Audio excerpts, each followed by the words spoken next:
Dr. Cramer.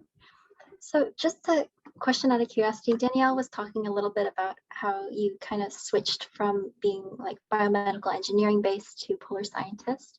I was Mhm. just wondering what specifically made that change for you? Like, why did you choose that? That's a great question, and I'm glad you asked. So outside of work, I'm a climber and a backcountry skier, um, and I've spent a lot of time in the last 10 years climbing and skiing. I climbed Mount Hood when I was in high school and skied down from Hogsback Ridge. And kind of all through grad school, I was doing this sort of thing, living this like alternate life.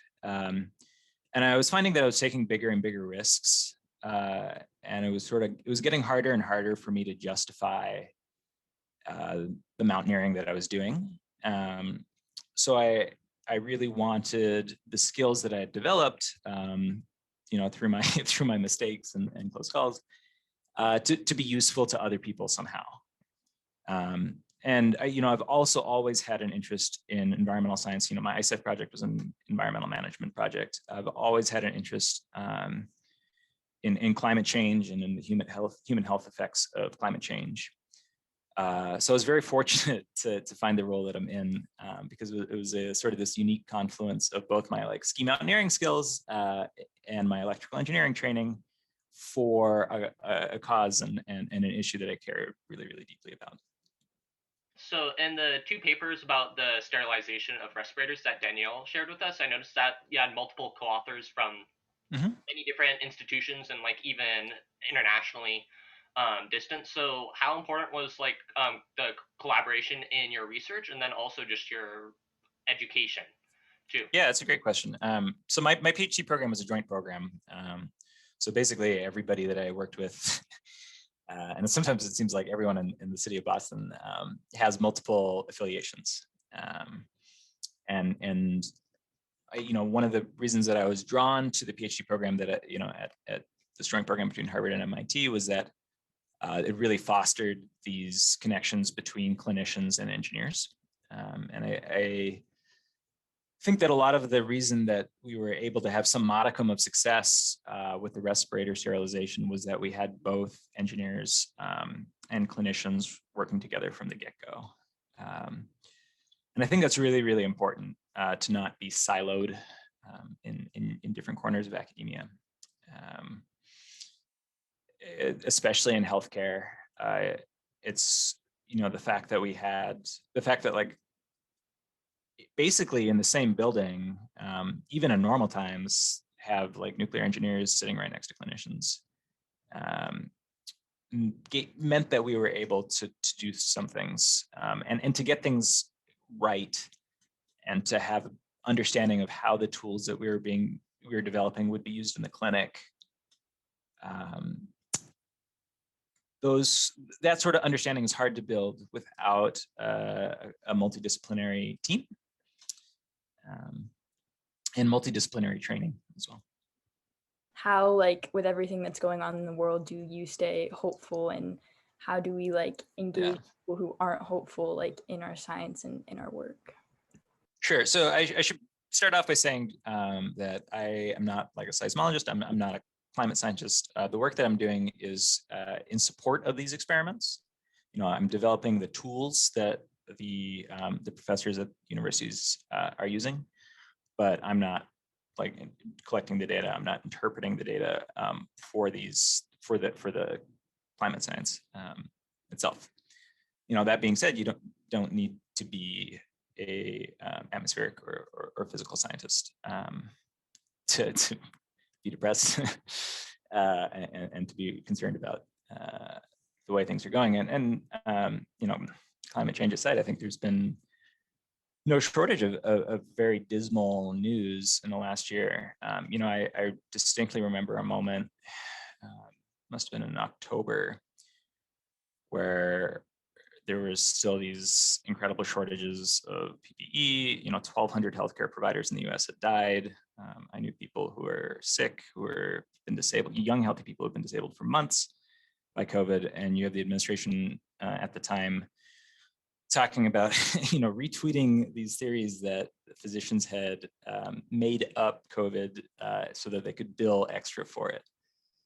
And that was incredibly demoralizing. And we'd been working so hard for months and months. And when MIT graduate students are tell you they're working hard, like we were really working hard.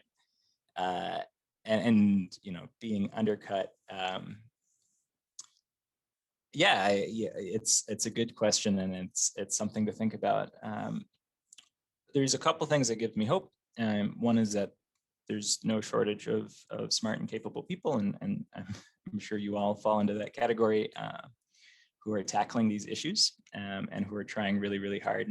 And the second thing, I think, you know, as a scientist, you're contributing to this body of knowledge about the way that our universe works, and that doesn't go away. You know, the things that we've discovered and the things that we have published are now in public record, and they were published open access, so they'll be in public record forever.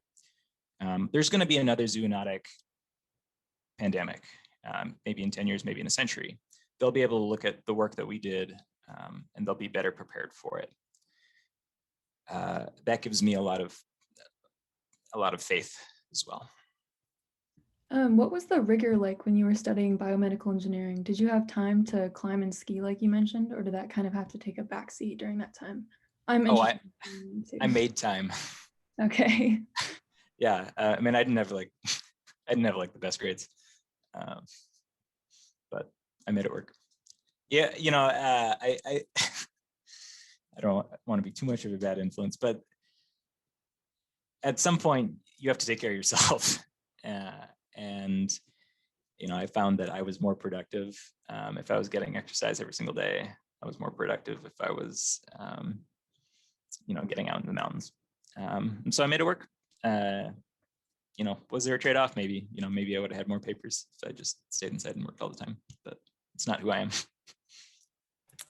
A lot of us here, or all the students here, are seniors, and all of the ISEP participants will eventually head off to college or some future career path.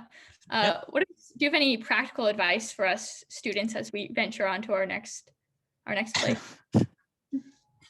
I don't know that you want my advice. I mean, I don't have advice so much as I have a request, which is I hope that whatever you do in college or in your education thereafter, you're looking for and finding ways to protect the underserved and to elevate the voices of the historically marginalized, and to protect those around you. You know, what helps me kind of meet my gaze in the mirror is knowing that I've at least tried, you know, at least tried my damnedest to protect or to make the world a healthier and safer place. That's far more important than, you know, accolades or papers or patents. And I think you'll find far more satisfaction, you know, just putting in the effort to protect those around you and those who are historically marginalized and underserved. I think that's more important than anything else. I'd also say you should participate in the civic process. You know, when you turn 18, first of all, find out who your representatives are, both in DC and in Salem, and write to them. And when you turn 18, vote, and don't just vote every 4 years, but vote in the primaries and vote in the municipal elections. Most of what gets done in this country happens at the state and municipal level. And just statistically, as a voter, that's where you're going to have the most impact. You know, and you can start by writing to your reps before you turn 18. You don't need to wait for that.